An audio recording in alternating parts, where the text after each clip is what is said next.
The story of the Chumash Indians is one of great resilience. Hundreds of years ago, Chumash tribes utilized resources from both land and sea along a 200-mile stretch of California coastline. The establishment of Spanish missions in the late 1700s began a tumultuous period where the Chumash population dropped from 22,000 to 2,800. Decades of struggle followed. But the survivors never relented.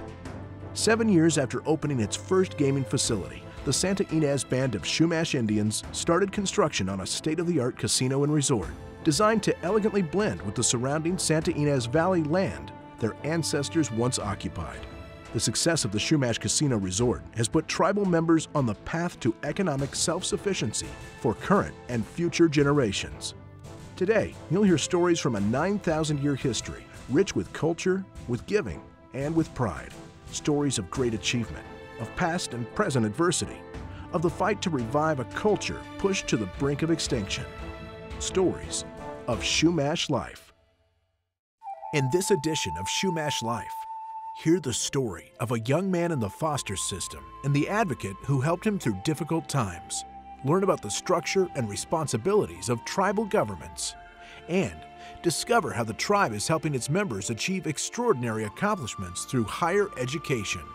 But first, housing has been a long-time concern for the Santa Ynez Band of Chumash Indians. From a lack of housing to overcrowding on the reservation, the tribe has grappled with the issue for decades.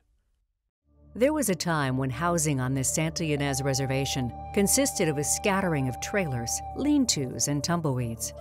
Florencia Armenta, grandmother of tribal chairman Vincent Armenta, raised her large family in a two-room house without electricity or running water. Vice Chairman Richard Gomez, another grandson of Florencia Armenta, remembers visiting his grandparents on the reservation. We were raised with grandmother and grandfather around all the time. As far back as I can go, I can remember, being around campfires because there was no electricity at that time on the reservation. So the campfires and the lanterns would be in the houses, and that was your light. So it seemed like everybody go to bed early. At one point, the reservation's source of water had been declared unfit for human consumption. Tribal members had to walk to the creek to fill buckets of water for use in their homes. The Santa Ynez Chumash tribe held a variety of fundraisers to bring running water to the reservation. It took a few years of car washes, fashion shows, and barbecues, but in 1969, the Santa Ynez Reservation finally secured running water. It's hard to imagine, but that was only 45 years ago. Many years after water arrived, the first of the U.S. Department of Housing and Urban Development homes were built on the reservation. When they started building the homes here, we had to fill out applications for whoever wanted a home, or I guess who needed it the most. So I was one of the first 12. So I moved up here in '79. More HUD homes were scheduled, but due to federal budget cuts, the project stalled midstream. I guess some of the funding was taken back, so there were 2 years that were left abandoned. People used to go in there and destroy some of the houses, so they had to repair them again. And finally, after 2 years, they let the people move into their homes. Tribal leader Kenneth Kahn, who serves as the secretary-treasurer on the tribe's business committee, recalls the wave of homes on the reservation. Fortunately for us, there's been a couple of projects that did bring housing in the earlier '80s, and we were one of the families that were provided a home. We moved from a single wide trailer to this house, and it was a fantastic thing for our family. Most homes currently on the 140-acre reservation are the original homes built in 1979 and the 1980s, and many are not adequately accommodating the growing families. Multiple families are sharing homes and residing in crowded conditions. My kids and grandkids, where they come over to stay over, and wall-to-wall kids. But we enjoyed it because we're a close family. When they were smaller, it's easier, but then once they start growing, you need more room for them. With only 100 homes on the reservation and 137 tribal members plus their families, it's clear that the reservation has run out of room. The usable portion of the Santa Ynez Reservation amounts to approximately 50 acres, much of which has already been developed. The remaining acreage is creek corridor and sloped areas, impossible to build upon. Housing is not a new issue. I mean, it's an issue that we've looked at for many, many years. And a lot of the community members here on the reservation and off the reservation are well aware of the difficulties we've had. Providing adequate housing for tribal membership and their families is one of the greatest challenges facing the tribe today. With some tribal families living off the reservation, away from their tribal community, and other tribal families living in crowded conditions, the problem has become urgent. However, the tribe believes it has a solution.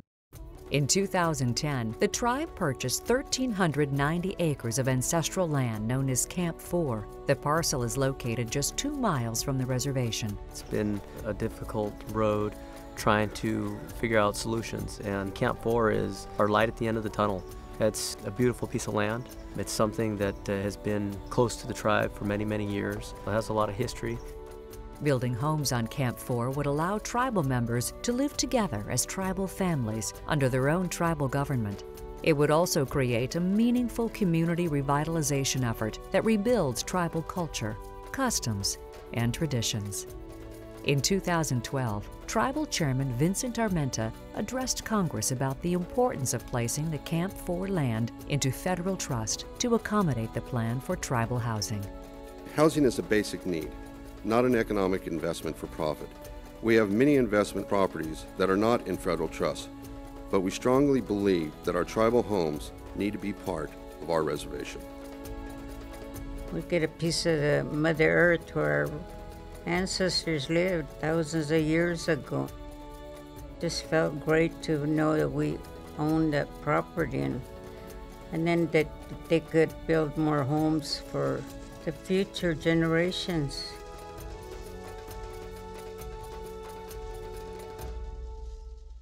Keep up with the tribe's effort to place the Camp 4 land into federal trust at www.chumashfacts.com. In each episode of Chumash Life, we bring you a story about the tribe's partnerships in the community. Today, we look at Casa for Children, an organization providing a voice for the abused and neglected children of Santa Barbara County. Through its Santa Ynez Band of Chumash Indians Foundation, the tribe has reached out to hundreds of groups, organizations, and schools, donating more than $18 million as a part of its long-standing tradition of giving. One of those partnerships is Casa of Santa Barbara County. Casa is an acronym for Court-Appointed Special Advocates. The goal of Casa is to assist abused, neglected, and abandoned children by providing volunteer advocates to speak on their behalf in the juvenile dependency system. Casa carefully matches a volunteer with a child to ensure that the child's best interest is served. Casa volunteers are sworn in and made officers of the court for the purpose of advocating on behalf of a child. All of our Casa volunteers undergo a very intensive background check and 30 hours of state-mandated training before they are sworn in by a judge and made officers of the court. Casa volunteer will spend on average 10 to 12 hours a month meeting with the child and also talking with everyone who touches the lives of that child. Casa volunteer Richard Rojas was a park ranger for 33 years and spent time advocating for children to enjoy the park. Now in his retirement, he advocates directly for children through Casa. My first child, his name was Edgar. Both he and I were new to the program, and we were a great match. One of the first things I tried to do in connecting with him was finding out what our common likes were. And almost immediately I found out that Los Angeles Lakers. So that was an immediate connection. And oftentimes we'd find ourselves at the end of our day together on the playground near his house, just shooting baskets. Edgar was 10 when he first met Richard, and he too felt the great connection. I was going through a really tough time. It was just after the death of my mom that he came in, and he really helped me get through that. He was a very good role model to me, and he taught me to never give up, to get to school, and to have a good life when I'm older. There are many Casa success stories like Richard and Edgar, but Executive Director Kim Davis thinks there could be more. This year, Casa will serve over 360 children, but that's not enough. We must do more because there are still an additional 250 children that are waiting for a Casa volunteer. And our defined goal is that we'll serve every child that has been abused or neglected. A few employees and tribal members from the Santa Ynez Band of Chumash Indians answered the call and also became Casa volunteers. Our partnership with the Santa Ynez Band of Chumash Indians runs very deep. In addition to their financial support, many employees and tribal members have become involved with Casa, and I really appreciate that they understand at a very deep level and a very personal level how important it is to advocate for the abused and neglected children in our community. And I think that by becoming involved at this level, they really know the value of advocating for children. One such volunteer from the tribe is Teresa Satt, a tribal descendant who works for the tribe's foundation. I've been at Casa for about 9 months now, and I am on my first case, a 5-year-old boy here in Santa Maria. You're basically meeting this child at the most terrible time in their life. There's that, connection and that relationship, and he says that I'm one of his favorite people, and so even when the case closes, I hope to continue that relationship with him. I will always want to be in his life. The Santa Ynez Band of Chumash Indians really shows that they understand how important every child is and how critical it is to support volunteers becoming advocates for the abused and neglected children in our community. Their support over the past 6 years has really helped us to grow the program. We've expanded, in fact, to Lompoc and tripled the size of our program and the number of children served in Santa Maria in this time since they've been so generous with their support. Now that Casa of Santa Barbara County has grown, the organization can use more volunteers. As a Casa volunteer for more than 5 years, Richard can confirm what a rewarding experience it is. There's no greater satisfaction than giving of one's time, and it's a reward you'll never be able to measure. Since its creation in 1977 by a family court judge in Seattle, Casa has become one of the most effective programs of its kind. Just look at the situation with one volunteer and his appointed child, Richard and Edgar. I don't think I'd be living today without him.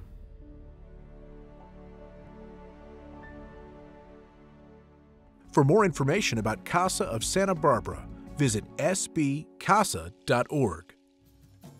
The structure of tribal government remains a mystery to many non-tribal members. Today, representatives from the Santa Ynez Band of Chumash Indians sit down with us to share some insight.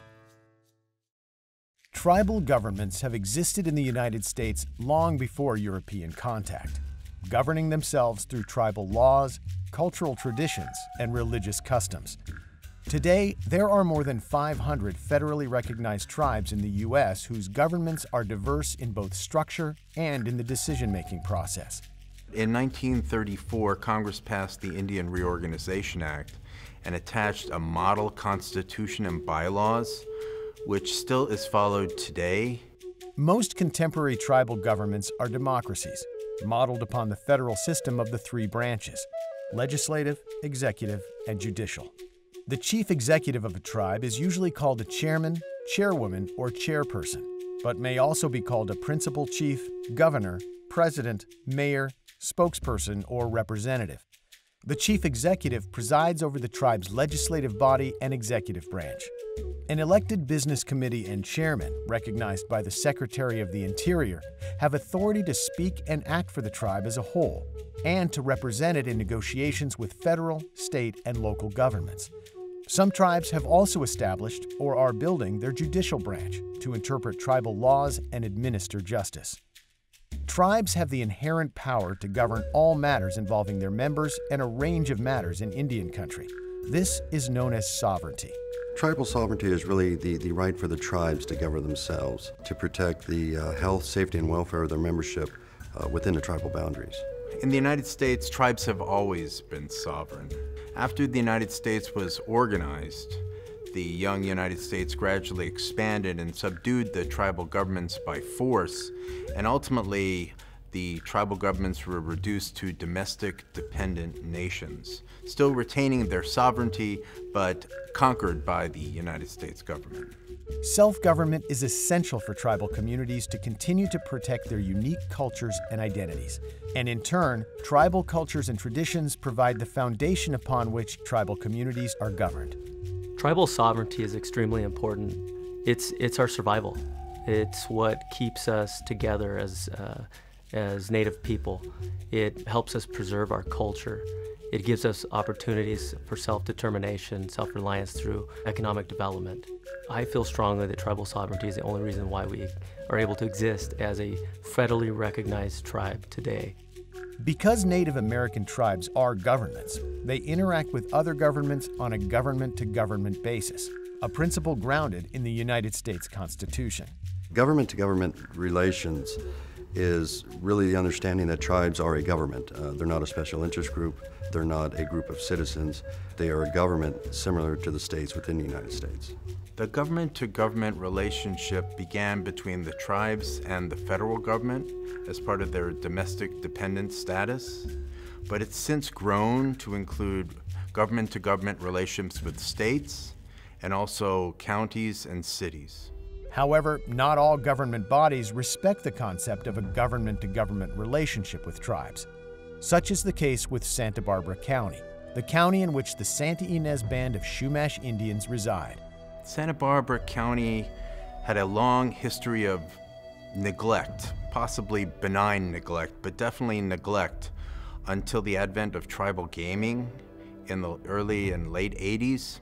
And after gaming became established and the tribe became somewhat self-sufficient, then that neglect matured into hostility. For example, just last August, the Board of Supervisors on a 3-2 vote decided the tribe was not a government, and therefore the county did not have to negotiate with the tribe about a pending fee-to-trust application. The relationships we have with Santa Barbara County haven't been easy over the years. I think they've become perhaps a little better, but again, I think individuals within the county government don't really have the understanding of tribal sovereignty or really what even tribal governments are about. We'll continue to work towards informing our partners at the county level. Our tribe has a tradition of moving forward in a positive way, no matter what we're up against, and we'll continue to do that. The Santa Ynez Band of Chumash Indians tribal chairman believes that the most critical point the public understands is that a tribe is a government. I think it's important that individuals know that tribes are government. We operate very similar to a state government, very similar to a county government, very similar to a city government. The jurisdiction just falls under the tribal government and ran by the tribal membership. Learn more about the Santa Ynez Band of Chumash Indians at www.santaynezchumash.org.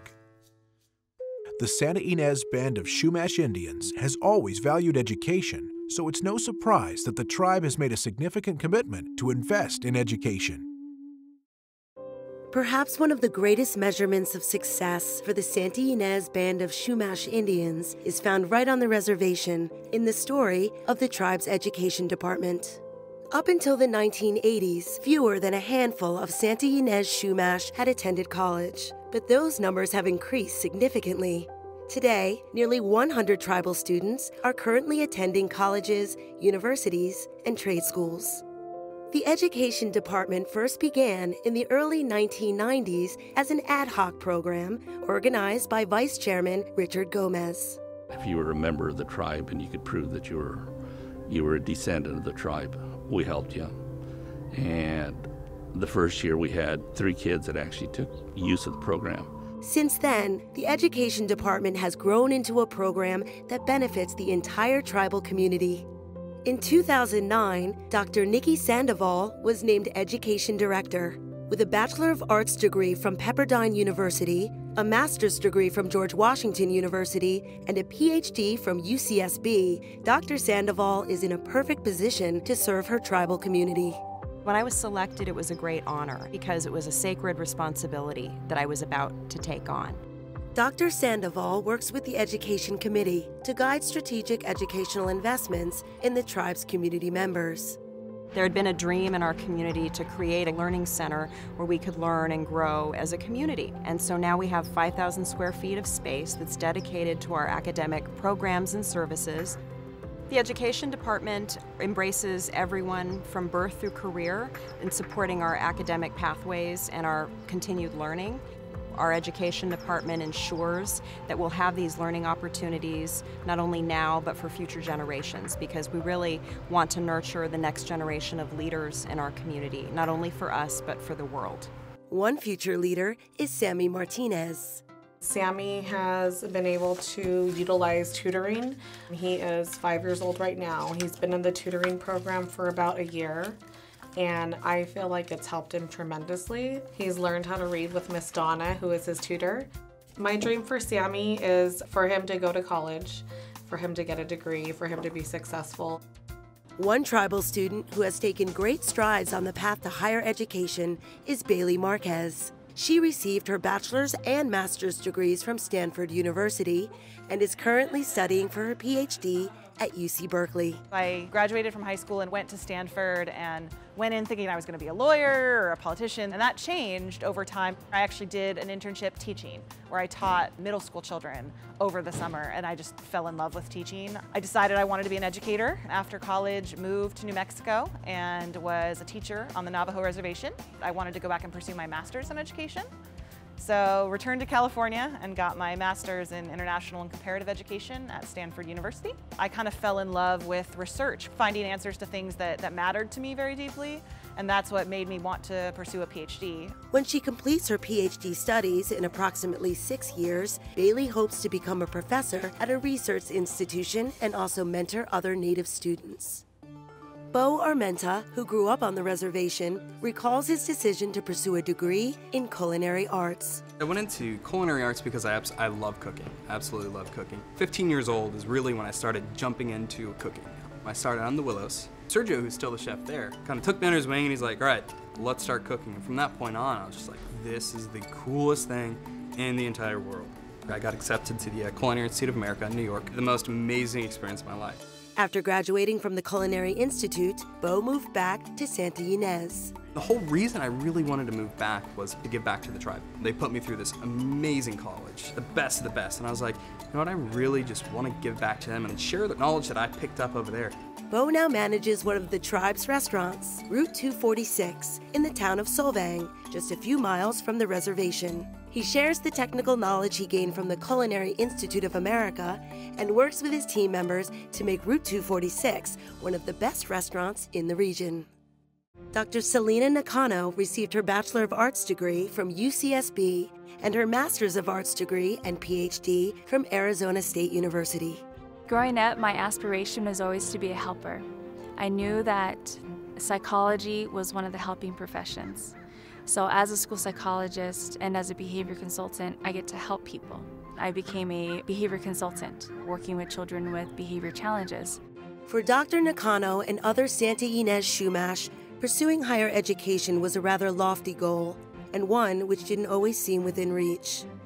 As a young student, I looked around and I saw that there was hopelessness. Now, everywhere you look, the Education Committee has a very strong presence, and they go above and beyond to put on as many culturally enriching and educationally enriching programs as possible to support the development of the youth, to get them to see that there is so much more to life, that their life began here and they are being built up here, but they will leave here and they will go on and experience different parts of the world, meet new people, earn degrees, find out what their passions are, ultimately with the hope that they would come back to contribute and share their gifts in some way.